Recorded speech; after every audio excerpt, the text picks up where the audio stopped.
Are the Middle East and China America's problem? Just inside a tank on our way into Gaza. There is just rubble and destruction as far as you can see. They're digging in their positions, they're practicing. Pinpoint accuracy over targets is what has transformed so much of this conflict.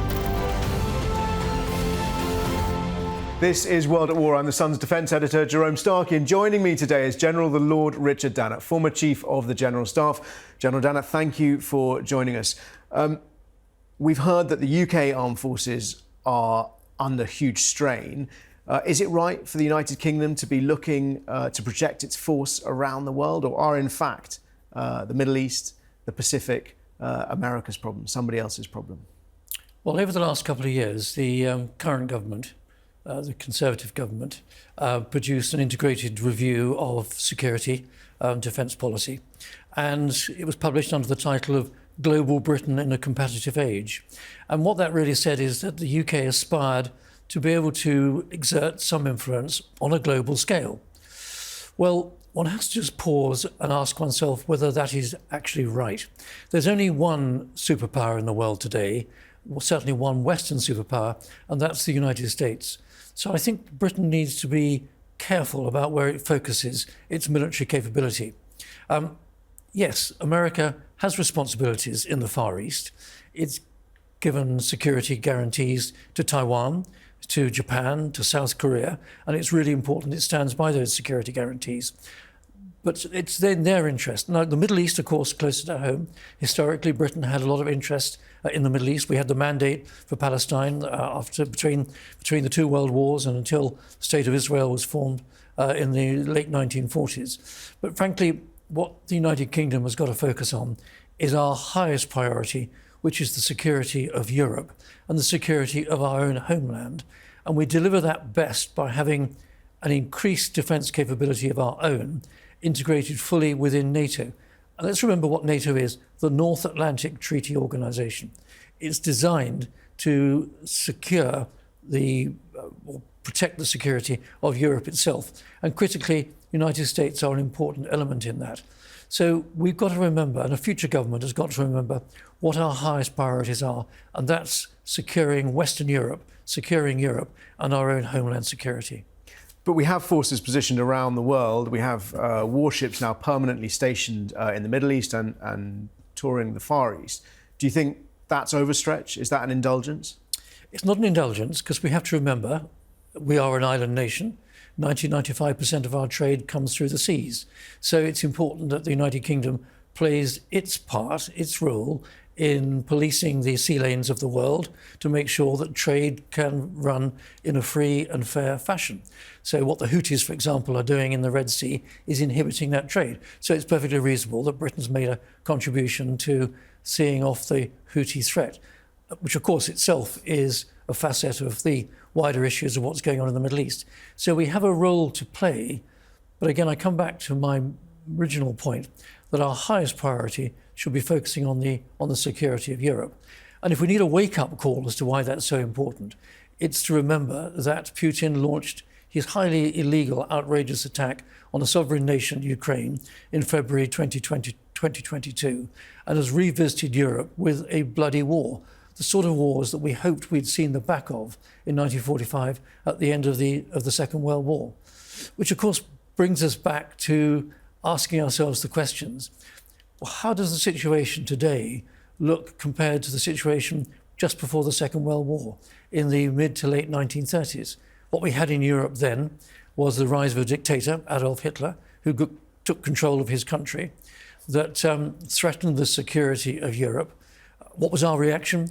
We chose not to rearm, we chose to appease him. We chose to believe the First World War was the war to end wars and that there'd be a 10-year rule, that there'd be no major war in Europe. So we chose not to rearm.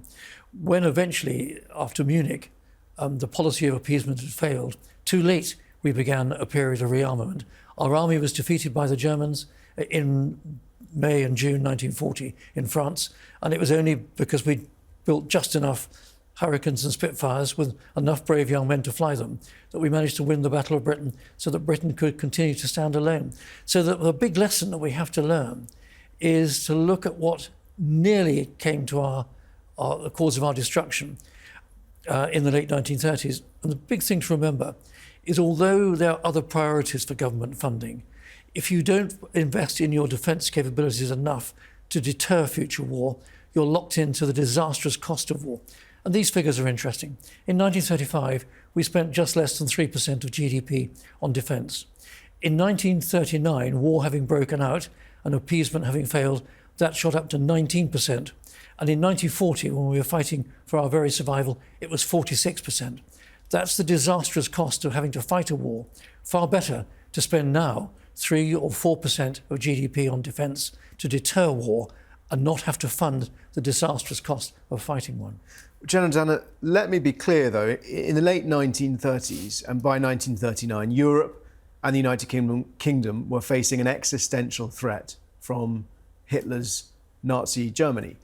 Are we facing an existential threat today?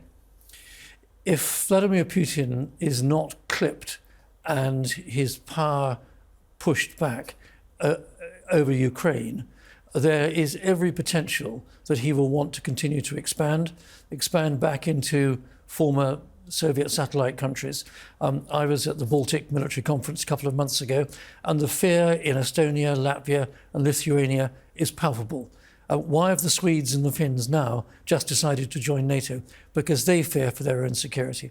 We are all part of NATO, where an attack on one is an attack on all member states. And we have to remember that Europe will only be secure if NATO members stand together and stand steadfast and see off further expansion from Vladimir Putin. And if NATO members do stand together, does that mean standing apart from America were America to find itself in a conflict in Asia Pacific? No, I don't think we stand apart. I think certainly as far as the United Kingdom is concerned, we have always been historically great supporters of the United States, but we have to be measured in what practical and physical support we can give. As I said earlier in this conversation, the United States is the world's one superpower still. It's certainly the West's major superpower, and it has got the capability to conduct operations successfully in the Far East and in the Middle East. I think we need to prioritise and focus on the security of Europe and make sure that our military capability is focused there. And were America, well, first of all, do you see the prospect of America being sucked into a conflict in Asia Pacific? And were that to be the case, what would that mean for Europe and NATO? Well, we're looking specifically now about a potential conflict over Taiwan. I think there's a danger of this being over-talked up. The Chinese historically have always been a very patient people. If you look at the makeup of opinion in Taiwan at the present moment, it is actually fairly split by those who want to be in an independent Taiwan and those who see their future as being reintegrated in mainland China. So you could say that if the Chinese are patient, then probably Taiwan over time might fall into their lap. In the meantime, it's important that the United States gives security guarantees to Taiwan, just in the ways it does to Japan and to South Korea and the Philippines. Historically, that is important, and the Americans have got to continue to do that. And were, for example, a flashpoint in the Philippines, we've seen China's Navy, China's Coast Guard causing problems for the Philippine Navy. I mean, do you see the potential for conflict around the 9-dash line or around China's sort of expansionist policy in the Pacific and in the South China Sea? And again, to go back to that point, what would that mean for NATO if America were to be drawn into some sort of hot confrontation in what is to us the Far East? I think I draw a distinction between NATO and America. I think America has got its own bilateral and multilateral security arrangements with countries potentially at risk in the Far East. That is very separate from NATO being involved. We've got to remember what NATO is, the North Atlantic Treaty Organization, and it should focus on security in and around Europe. So, yes, America might well find itself drawn into the situation in the Far East. But I think fundamentally, we need to keep the thinking right as far as China is concerned. We need to compete with China, and China is competing with us aggressively. That competition is legitimate and is fine. What we want to avoid, it's in no one's interest to get into conflict with China. That needs to be avoided at the maximum. And the best way to avoid conflict is to make sure that your deterrence is sufficiently strong to avoid any militaristic adventurism, such as we're seeing in Ukraine, and potentially we might see elsewhere in Europe. And the way to prevent that is to make sure your military capability is well resourced and that your deterrent capability is good enough to deter potential dictators, whether they're Chinese or whether they're Russian. And is that a problem, to go back to where we started, is that deterrence a problem for the United Kingdom and NATO, or is that deterrence in terms of avoiding war with China a problem for America? America takes the lead responsibility for maintaining stability in the Far East and to a major degree in the Middle East as well. What NATO and the United Kingdom, as a key military member of NATO, should be doing is to focus on security in Europe. That affects us directly, security of Europe and security of our own homeland. General Dannatt, thank you very much for joining me today. I'm Jerome Starkey, Defence Editor at The Sun. And if you're watching this on YouTube, you have any questions for me or for General Dannatt, please ask them in the comments below and we will do our best to answer them.